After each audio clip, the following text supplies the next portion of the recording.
오늘 예배 참석한 여러분들에게 하나님의 은혜와 평강이 넘치기를 기원합니다. 오늘 우리가 읽은 본문의 말씀은 종교 전문가인 바리새인과 정치 전문가인 헤롯 당이 어울릴 수 없는 사람들끼리인데 함께 손잡고 예수님의 꼬투리를 잡으러 나왔습니다. 예수님의 대답에 따라서 종교적인 실수를 하면 바리새인이 꼬투리를 잡을 것이고 정치적인 실언을 하면 헤롯 당원들이 꼬투리를 잡을 것입니다. 적당히 손보려고 하는 게 아니라 그 꼬투리로 죽여버리려고 온 겁니다. 제가 말을 너무 무섭게 하지만 성경에서는 곳곳마다 지금 이 정도 시점에서는 어떻게 하면 예수를 죽여버릴까 생각을 하는 사람들이 파송하고 보낸 사람들입니다. 와서 질문을 합니다. 로마가 지배하고 있으니까 로마의 인두세, 그 사람 하나하나 머리 숫자만큼 다 세금을 내야 되는데 로마, 즉 가이사, 오늘 본문에 이게 시저, 황제라는 말입니다. 황제에게 세금을 내는 게 옳습니까? 아닙니까?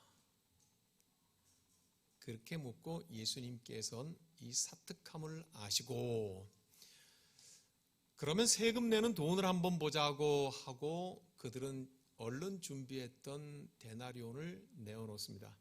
그리고는 거기에 출석 부를 때 나와야 돼, 저거는.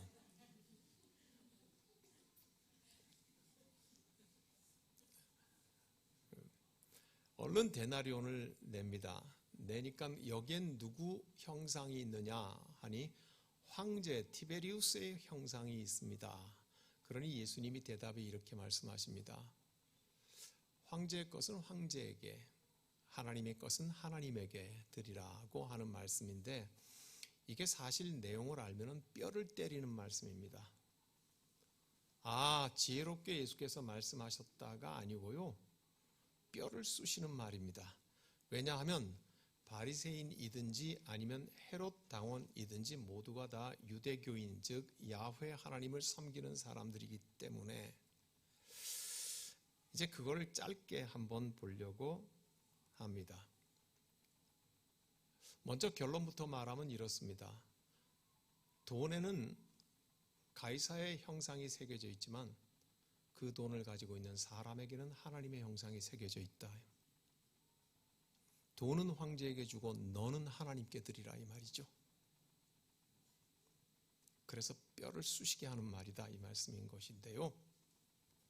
이제 출석을 부르니까 나오십시오.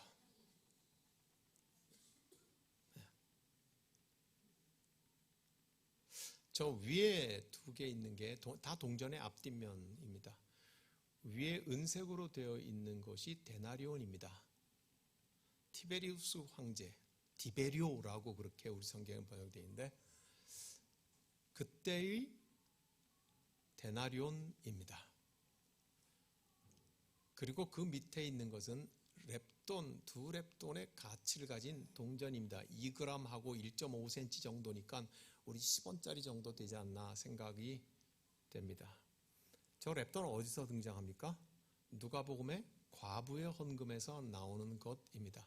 저 두 동전의 가격의 차이는 300대 1입니다. 데나리온 하나는 렙돈 300개의 가치를 가지고 있습니다. 그걸 누가 만들었을까요? 로마 황제가 그렇게 가치를 정했습니다. 우선 먼저 저 데나리온을 좀 짧게 설명하면은 저 왼쪽에 있는 잘생긴 얼굴이 바로 티베리우스 황제의 얼굴입니다. 황제는 월계관으로 면류관을 만들어 써 있고 그리고 뺑 둘러가면서 헬란 말이 쓰여 있습니다. 거기에는 이렇게 써 있습니다. 티베리우스, 가이사, 아구스토, 폰티프, 막심 그렇게 써 있습니다. 무슨 말이냐 하면 신과 같은 아구스토의 아들 대제사장 티베리우스 그렇게 써 있습니다. 자기는 신의 아들이고 그래서 대제사장이다고 자기 이름을 그렇게 밝혀놨습니다. 오른쪽에 있는 여인은 누구냐? 아내입니다. 황제의 아내입니다. 저 안에는 그 옆에 둘러싸여 있는 글씨가 이렇습니다. 평화의 여신이다. 그렇게 해서 저기에 앉아있는 여자, 즉 남편인 자기는 신의 아들 대제사장이고 자기의 아내는 평화의 여신으로 표시를 했습니다. 로마에 세금을 내는 인두세는 반드시 저 돈으로 내야만 했습니다. 저기에는 이런 뜻이 있습니다. 구약 성경의 마지막 책이 말라기이고 신약 성경의 첫 번째 책이 마태복음입니다. 이 간격이 400년입니다. 암흑기죠. 하나님의 계시의 말씀이 없던 시대였습니다. 이때 이스라엘은 나라를 빼앗기고 성전을 빼앗깁니다. 성전을 빼앗기면 나라를 빼앗긴다는 뜻이니 지배를 당하게 됩니다. 그러나 거기에 분발하여 일어난 마카비 왕조, 즉 유대인 중에 마카비 왕조가 일어나서 성전을 회복하고 나라를 회복합니다. 그리고는 왕을 세우는데 알렉산더 얀네우스 왕으로 세웁니다. 그리고 나서는 하나님에게 제사를 회복하게 하고 그 제사에 쓰는 동전들을 만들어 내기를 시작을 하지만 그게 얼마 가겠습니까? 별로 못 가죠. 그렇지만 그때 만들어 놓은 동전이 렙돈입니다. 다시 한번 보여주시죠. 저 렙돈 밑에 것의 왼쪽에 있는 것 가운데 그림은 배의 키 그림입니다. 듣고 보니까 그럴듯하죠. 그 거대한 배를 움직이는 작은 키, 그것은 권세의 상징이었습니다. 당시는 헬라 시대였기 때문에 헬라 사람들의 상징이었습니다. 저것은 힘과 권세의 상징이었고 저 키 그림을 뺑 둘러서는 알렉산더 왕이라고 마카비 왕조의 회복의 왕의 이름을 새겨 넣었습니다. 그리고 그 오른쪽에 보면 가운데 동전같이 동그랗고 화살, 빗살처럼 펼쳐져 있죠. 저것은 태양입니다. 온 세상의 빛은 하나님이시다고 하면서 여호야단을 왕이라고 그렇게 적어 놓은 것입니다. 그러니까 저 렙돈의 표시는 이렇게 되어 있는 것입니다. 온 세상의 햇빛 되시는 하나님이시며 그 하나님께서 온 세상을 상징하는 배를 움직여 가시는 권능의 주인이시다고 하는 의미가 저 렙돈에 들어있는 것입니다. 저기에는 황제의 얼굴이 있을 수가 없습니다.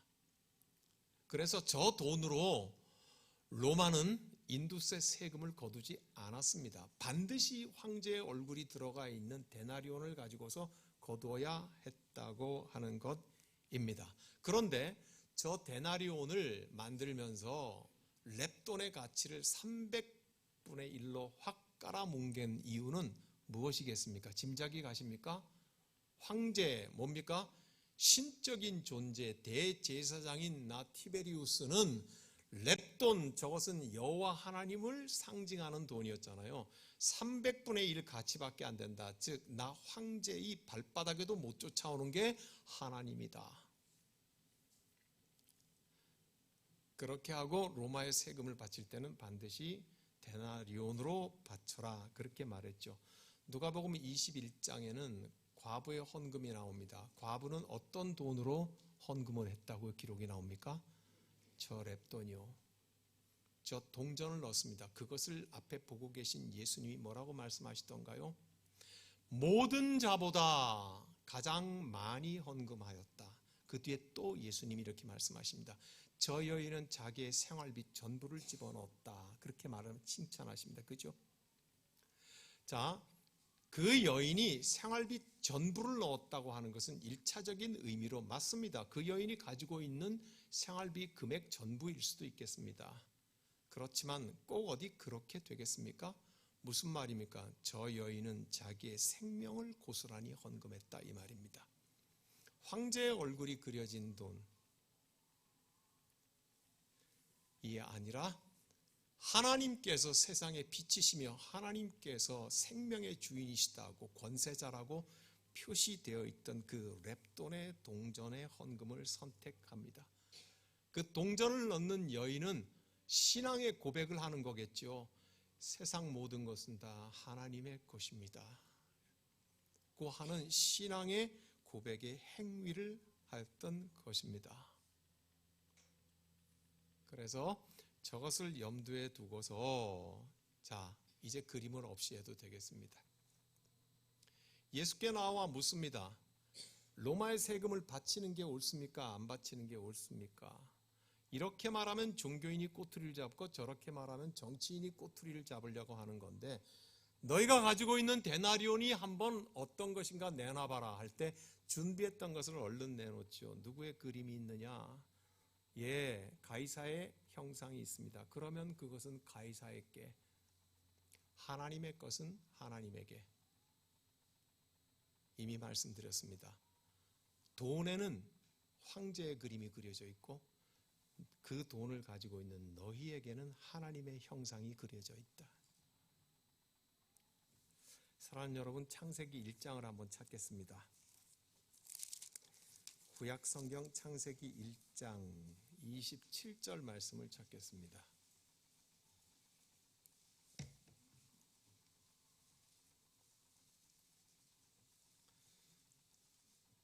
하나님께서 사람을 창조하시며 이렇게 행위를 하십니다. 27절 같이 읽습니다. 하나님이 자기 형상 곧 하나님의 형상대로 사람을 창조하시되 남자와 여자를 창조하시고, 하나님께서는 사람 속에 자신의 형상을 새겨 넣으셨습니다. 이 같은 표현을 좀 더 강조하면서 2장 7절을 한번 읽어보겠습니다. 창세기 2장 7절 같이 읽습니다. 여호와 하나님이 땅의 흙으로 사람을 지으시고 생기를 그 코에 불어넣으시니 사람이 생명이 된지라. 같은 말씀 아니겠습니까? 예. 그러므로 흙으로 지은 인간에게 하나님의 형상을 새겨 넣으셨다. 예.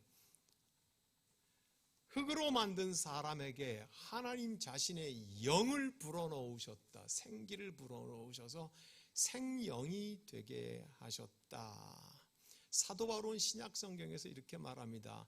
더 이상 나에게 가타부타 말하지 말라. 즉 괴롭게 하지 말라. 그렇게 하는 말은 잔소리하지 마라 이 말입니다.